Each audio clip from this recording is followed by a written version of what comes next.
আসসালামু আলাইকুম রহমতুল্লাহ। আশা করি আল্লাহর রহমতে সকলেই ভালো আছেন।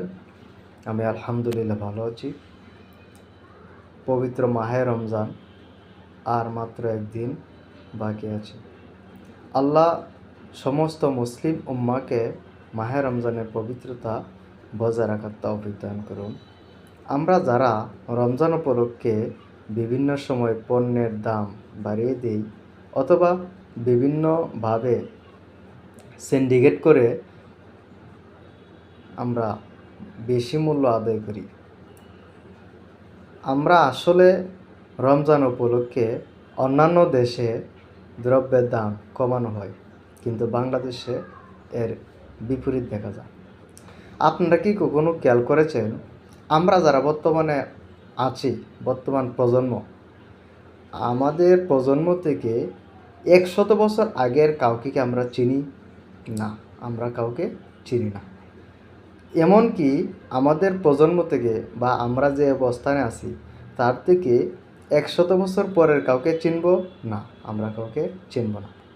তো আমরা যেমন 100 বছর আগের আমাদের পূর্বপুরুষদেরকে যেমনভাবে মূল্যায়ন করি বা তাদের জন্য আমরা যা কিছু করি, আমাদের থেকে ঠিক 100 বছর পরে যারা আসবে তারা কিন্তু আমাদের চিনবে না, আমাদের কথা মনে রাখবে না। এই যে আমরা বিভিন্নভাবে অবৈধভাবে বা দ্রব্যমূল্য সিন্ডিকেট করে বিভিন্ন সময় আমরা গ্রাহকদেরকে জুলুম বা নির্যাতনের শিকার করে তারা বাধ্য হয় বিভিন্ন সময় দাম বেশি দেয়। তো আমরা এভাবে যদি অর্থ উপার্জন করে আমাদের পরবর্তী প্রজন্মের জন্য রেখে যাই, আমরা যেমন আমাদের 100 বছর আগের পূর্বপুরুষদেরকে নামও জানি না, চিনি না, ঠিক তেমনি আমাদের জন্য আমাদের থেকে 100 বছর পরের প্রজন্ম যারা, তারাও আমাদের সাথে এমন ব্যবহার করবে। তাই আসুন, মাহে রমজান উপলক্ষে আমরা মাহে রমজানের পবিত্রতা বজায় রেখি।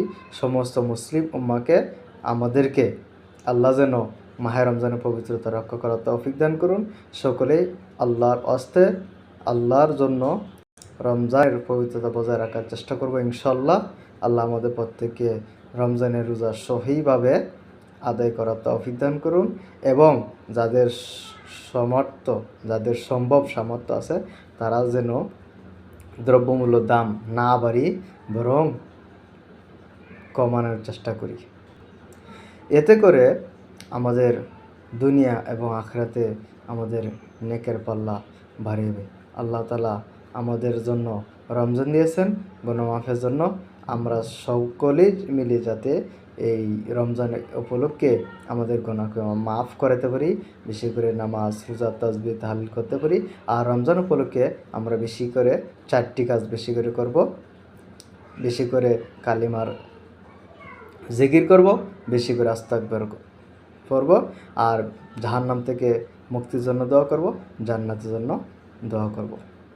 সর্বোপরি সাধ্য অনুযায়ী অপর ভাইকে ইফতার করানোর চেষ্টা করব। আল্লাহ তাআলা আমাদের প্রত্যেককে সেই অনুযায়ী আমল করার তৌফিক দান করুন। আমিন।